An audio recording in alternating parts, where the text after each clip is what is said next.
국힘당은 비위검사 탄핵에 동참해야 합니다.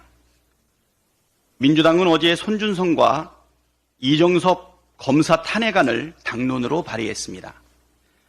손준성 검사와 이정석 검사는 대표적 비위검사로 지목된 이들이지만 검찰은 이들에 대한 징계는커녕 감싸기에 급급합니다.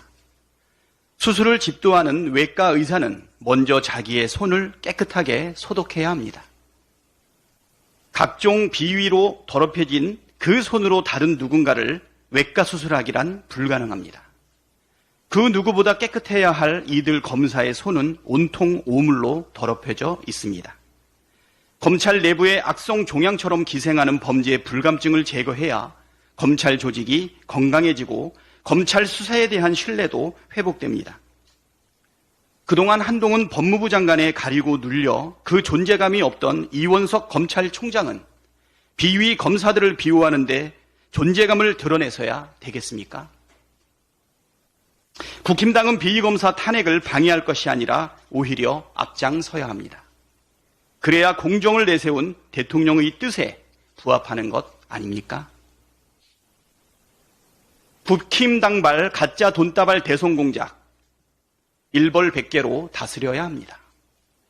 대통령 선거를 앞둔 시점에서 이재명 대표에게 현금을 전달했다는 허위 사실을 공표했던 조직폭력배 출신 박철민 씨가 1심에서 징역 1년 6개월의 신형을 선고받았습니다. 사필 기정입니다. 재판부는 판결문에서 이 사건 범행과 같이 악의적으로 허위 사실과 이를 뒷받침하는 증거를 적극적으로 만들어내는 경우는 비록 나중에 그 사실이 허위임이 밝혀지더라도 후보자 등의 명예가 훼손된다면서 임박한 선거에서 유권자들의 선택을 호도하는 심각한 결과가 야기되고 이는 오히려 공익에 현저히 해야 하는 결과가 되므로 어떤 경우에도 용인될 수 없다고 밝혔습니다. 아울러 대통령 선거에서 이재명 후보가 근소한 차이로 낙선한 이상 이 사건 범행이 선거에 끼친 영향을 무시할 수만은 없다고 덧붙였습니다.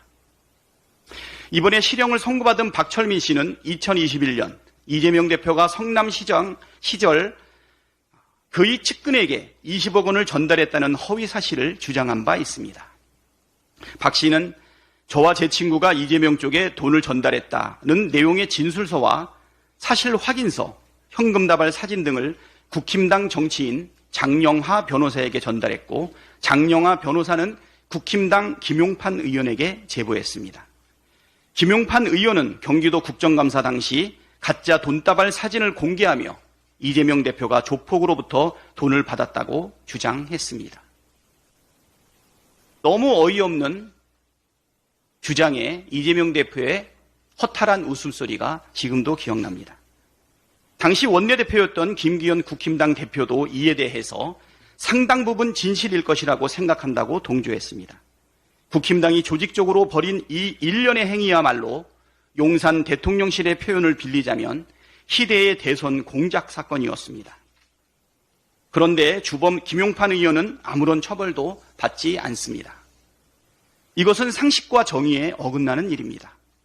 재판부가 지적했듯 지난 대선은 불과 0.73포인트 차이로 당락이 결정됐을 만큼 초접점이었고 이 가짜 돈다발 조작 사건이 끼친 영향을 무시하기 어렵습니다. 국힘당에 이런 대선 공작이 없었다면 결과가 달라졌을지도 모르는 일 아닙니까? 김기현 국힘당 대표는 뉴스타파의 대장동 보도를 두고 국민 주권 찬탈 시도이자 민주공화국을 파괴하는 쿠데타 시도로서 사형에 처해야 할 만큼 국가 반역죄라고 주장했습니다.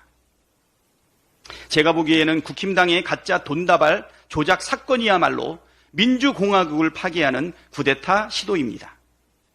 지금이라도 허위사실로 대선판을 흔들고 민주주의를 위협한 김용판 의원에게 합당한 책임을 물어야 합니다.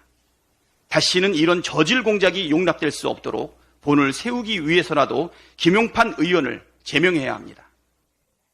국회 윤리특위에 김용판 의원 징계안이 이미 제출되어 있습니다. 다시 한번 김용판 의원 징계안 신속 처리를 촉구합니다.